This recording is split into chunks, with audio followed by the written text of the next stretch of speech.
Hello बच्चों, let's read the question. Question says given magnitude of a1 vector equal to 2, magnitude of a2 vector equal to 3, and magnitude of a1 vector plus a2 vector equal to 3. Then find a vector plus 2a vector dot 3a1 vector minus 4a2 vector. ठीक है, तो ये हमें prove करना है बच्चों. Option है हमारे पास +64, 60, -62 एंड नन ऑफ दिस. तो चलिए सॉल्व करते हैं क्वेश्चन को. इस क्वेश्चन के लिए जो की कॉन्सेप्ट है वो देख लेते हैं पहले. की कॉन्सेप्ट हमारे पास क्या होगा? की कॉन्सेप्ट हमारे पास हो जाएगा, एक तो यहाँ पे हम बात करेंगे magnitude of A vector plus B vector whole square की. तो ये इक्वल टू क्या होता है बच्चों? Magnitude of A vector square plus magnitude of B vector square और plus twice of A vector dot B vector. ठीक है, तो ये की कॉन्सेप्ट जो है वो हम यहाँ पे यूज़ में लेंगे. सॉल्व करते हैं क्वेश्चन को. इस क्वेश्चन में देखिए हमें क्या गिवन है. हमें गिवन है magnitude of A one vector और हमें इसकी वैल्यू फाइंड करनी है. तो सबसे पहले हम यूज़ करते हैं यहाँ पे magnitude of A one vector plus magnitude of A one vector plus A two vector का मैग्नीट्यूड का होल स्क्वायर निकाल लेते हैं. तो ये हमारा किसके इक्वल आएगा बच्चों? क्या आएगा? Magnitude of A one vector square plus magnitude of A two vector square and plus twice of A one vector dot A two vector. ठीक है, यहाँ पे आ जाएगा. अब मैग्नीट्यूड ऑफ ए वन कितना है? 2, और यहाँ पे 2 का स्क्वायर कितना हो जाएगा? 4. मैग्नीट्यूड ऑफ ए टू हमारा कितना है? 3 है, तो 3 का स्क्वायर कितना आएगा? 9. और प्लस कितना आ गया? Twice of A one vector dot A two vector.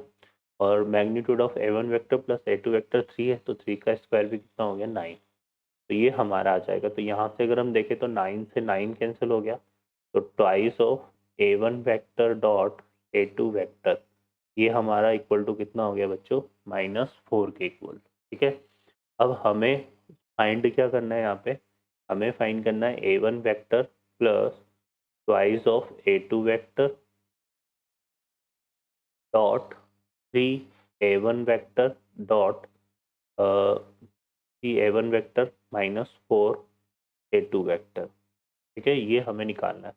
अगर हम इसको सॉल्व करें तो देखो इसका इससे डॉट प्रोडक्ट होगा तो a1 डॉट a1 क्या बनेगा? Magnitude of a1. तो ये आएगा 3 magnitude of a1 vector square, a1 vector square. इसका इससे प्रोडक्ट करेंगे तो यहाँ से आएगा -4 a1 vector dot a2 vector. ठीक है, फिर यहाँ से इसको इससे डॉट प्रोडक्ट करेंगे तो ये 2 3 जा कितना हो गया? 6. तो यहाँ से आएगा +6 a2 vector dot a1 vector. और इसका इससे करेंगे तो माइनस का ये कितना हो गया? 4 2 जा 8. तो यहाँ से -8 और ये कितना आएगा? Magnitude of a2 vector square. ठीक है बच्चों, a1 वेक्टर स्क्वायर की जो वैल्यू a1 वेक्टर का जो मैग्नीट्यूड है वो 2 है, तो 2 का स्क्वायर 4 और 4 3 जा कितना हो जाएगा? 12. ये मिलके हमारा कितना हो रहा है? +2 a1 vector dot a2 vector. और ये a2 वेक्टर की वैल्यू कितनी है? 3 है, 3 का स्क्वायर कितना हो गया? 9. ठीक है ना, और 9 को 8 से मल्टीप्लाई करेंगे तो कितना आएगा? 72. ठीक है, ये हमारे पास आ जाएगा. अब यहाँ पे हमने निकाला था twice of a1 vector dot a2 vector की वैल्यू कितनी है? -4.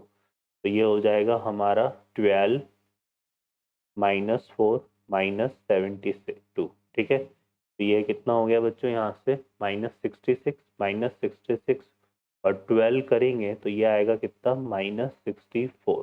ठीक है, ये हमारे पास बनेगा. ओके बच्चों, तो इसकी जो वैल्यू है वो कितनी आ रही है? -64 आ रही है. तो ये हमारा इस क्वेश्चन का फाइनल आंसर होगा.